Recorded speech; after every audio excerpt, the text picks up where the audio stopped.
Mga kapuso, narito pa rin po tayo ngayon sa Manila Hotel Tent City, ang venue po kung saan nagpa-file ng Certificate of Candidacy ang mga nais pong tumakbo para sa May 2025 midterm elections. At ngayon nga pong October 8 ang huling araw ng pagpa-file ng candidacy. 18,280 national and local positions ang pupunan sa May 12, 2025 midterm elections. At mula 8 a.m. hanggang 5 p.m. po ang pagpa-file ng Certificate of Candidacy. At para bigyan pa po tayo ng karagdagang detalye, kaugnay nga po sa huling araw ng pag-file ng Certificate of Candidacy ay makakapanayan po natin ang COMELEC Chairman na si Chairman George Garcia. Magandang umaga po sa inyo, Chairman. Magandang umaga, Ma'am Maris, at magandang umaga po sa ating lahat. Alright. Sir, una po sa lahat, 127 na po na senatorial aspirants at 137 na party list na aspirants ang nakapag-file o nakapaghain na po ng kanilang Certificate of Candidacy. Naasahan pa po ba natin na sa huling araw, mas marami pa pong hahabol at madaragdagan pa po itong listahang ito?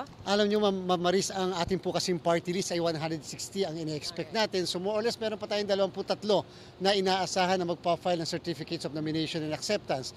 Ganon naman sa ating pong senatorial candidates, may mga nagparating na sila din ay magpa-file itong huling araw. So inaasahan natin siguro aabutin ng mga senatorial candidates hanggang 130 to 135 pa. Pero alam nyo, kumpara sa nung nakaraan 2022 elections, para sa kaalaman ng mga kababayan natin, mas mababa po ito sapagkat noong last election, 176 na senatorial aspirants ang nag-file ng kanilang candidacies. Meron po bang dahilan kung bakit medyo mas bumaba? Alam nyo kasi meron kasi ngayong mga coalition alliances, so siguro dahil nga doon sa mga coalition alliances, yung iba't ibang political parties na meron tayo sa ating bansa, minarapat nila na wag na lang mag-file o mag-field ng iba nilang kandidato, kung hindi sama-sama na lang sila sa isang coalition o sa isang alliance. Mag-focus na lang sa pagsuporta doon sa mga tatakbo, kaysa maglaban-laban sila. Pero anyway, Chairman, kung halimbawa ay umabot na ng 5 p.m. at meron pa pong mga nakapila, sila po ba itatanggapin? Ay opo, tatanggapin natin so long as nandito sila sa vicinity mismo ng the tent ng Manila Hotel at kahit sa ibang parte ng ating bansa. Basta nasa may bandang area na sila ng venue, ay papayagan natin sila na mag-file pa rin ng kanilang Certificates of Candidacy. Kaya lang marapat na iparehistro nila yung kanilang mga pangalan sapagkat hindi naman pwede na sasabihin nila, kanina pa kami naandyan, nandito na kami lang sa may building o sa may area na to. Dapat iparegister nila yung pangalan nila, iparecord para naman matatawagin sila kung sakasakaling lumampas na ng alas 5 ng hapon. Para alam na pasok sila sa cut-off, Chairman?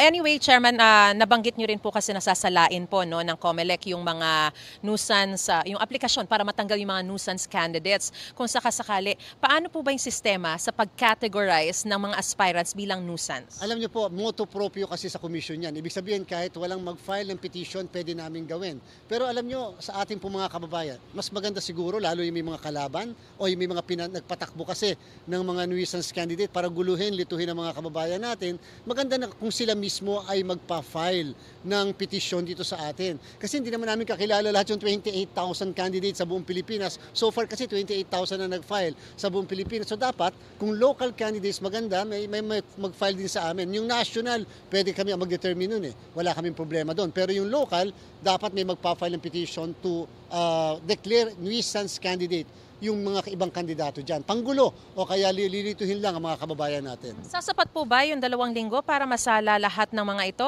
At saka nais ko rin po malaman na paano naman po yung mga dating may mga nadeklara na nuisance candidates and at the same time yung may perpetual disqualification na to hold public office, hindi po ba automatic na dapat alam na tatanggalin na sila? Well, internally kasi ang amin talaga Senate na deadline ay November 30 para madesisyon na namin yung mga issue ng nuisance at o kaya naman yung issue ng mga may perpetual disqualification to hold public office. Tatandaan din po ng lahat, pagka ang issue ay perpetual disqualification, panghabang buhay na hindi na makakatakbo o magkakaroon ng posisyon sa pamahalaan, yan po ay pwede namin gawin kami lang nang walang magpa-file ng petition sapagkat meron po kami mga listahan na pinadala sa amin ng opisina ng Ombudsman. Hanggat walang restraining order sa mas mataas na hukuman upang pahintuin ang implementasyon ng desisyon ng Office of the Ombudsman, ipapatupad po namin yan. And so asahan po ng lahat, bago po mag-November 30, meron meron na kaming update sa lahat. Ilan ang aming dineklara na nuisance, ilan yung binaliwala namin ang kanilang pag-file ng candidacy dahil sila ay perpetually disqualified to hold public office. Pero yung final list po talaga, kailan lalabas? December 13, Ma'am Maris, yung final list natin dahil gusto po ng COMELEC magkaroon ng printing ng balota pagdating po ng huling linggo ng Disyembre. Alright. Ang tanong ng marami, Chairman, tatanggapin pa po ba ng COMELEC yung Certificate of Candidacy na ifa-file kung sakasakali ni Alice Guo ng Bambantarlac dahil nga po may binabanggit yung kanyang abogado na mukhang maghahain daw ito? Ma'am Maris, katulad ng paulit-ulit natin binabanggit, ilang araw na sinasabi natin yung amin pong role, yung duty namin sa pagtanggap ng candidacy ay purely ministerial. Wala po kaming diskresyon, natanggihan ang mga magpa-file ng candidacy, kasi hodang kumakanta, boyfriend, girlfriend ni ganito, o kasi hodang, ako ano man ang tingin ng mga kababayan natin, tatanggapin namin ang certificates of candidacy.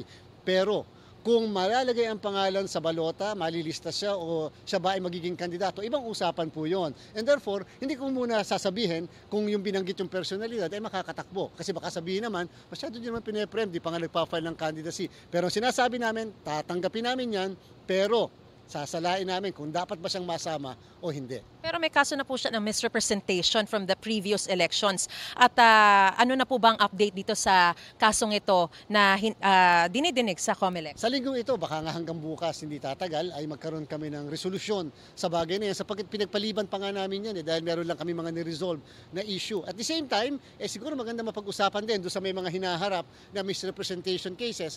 Kung magpapail ba ako, panibago bang misrepresentation yon? Siyempre po, sa bawat pagpa-file nyo, iba't ibang misrepresentation cases yon. Paalala na lang po sa mga habol pa ngayong huling araw ng filing of Certificate of Candidacy. At syempre, sir, yung sinasabi na bawal na talaga ang substitution, no? As compared to the previous elections, may mga substitution pa nagaganap. Doon po muna tayo, Ma'am Maris, sa bawal ang substitution. Pagkatapos po ng October 8, maliban na lang kung namatay o na-disqualify yung isang kandidato, bawal na po ang palitan. Hindi na po kami tatanggap ng mga palitan. Tama na po yung mga nangyayari ng mga nakaraan. So meaning to say, yung sinabit yung listahan, kung kayo ay party list o kung ikaw mismo ay kandidato, maliban na lang kung namatay ka o na-disqualify, ay hindi ka po namin papayagan magkaroon ng palitan. Kung sakaling namatay o na-disqualify, pwede ang palitan, pero same political party at parehas ang family name. Doon po sa mga hahabol ngayong araw na to, of course, nandito pa kami maghapon hanggang alas 5 ng hapon. Sana po bago kayo pumunta sa mga filing sites natin, sa mga venue, sana po may mga mautusan na kayo. Dalhin kaagad ang inyong certificates of candidacy, ma-review namin, baka kulang, baka meron dapat pang idagdag. And therefore, hindi yung kung kailan po kayo pupunta, tsaka lang dala-dala ang certificates of candidacy, sadya po magtatagal yon. Mahaba ang pila, madami po magpa-file ngayong araw na to. Alright, maraming salamat po. Mahaba pa po ang inyong araw, Chairman. Marami pong salamat sa impormasyon binigay niyo po sa amin at sa inyong panahon. COMELEC Chairman George Garcia. Mga kapuso, para una ka sa mga balita, mag-subscribe sa GMA Integrated News sa YouTube. Sa mga kapuso abroad, subaybayan niyo po kami sa GMA Pinoy TV at sa www.gmanews.tv.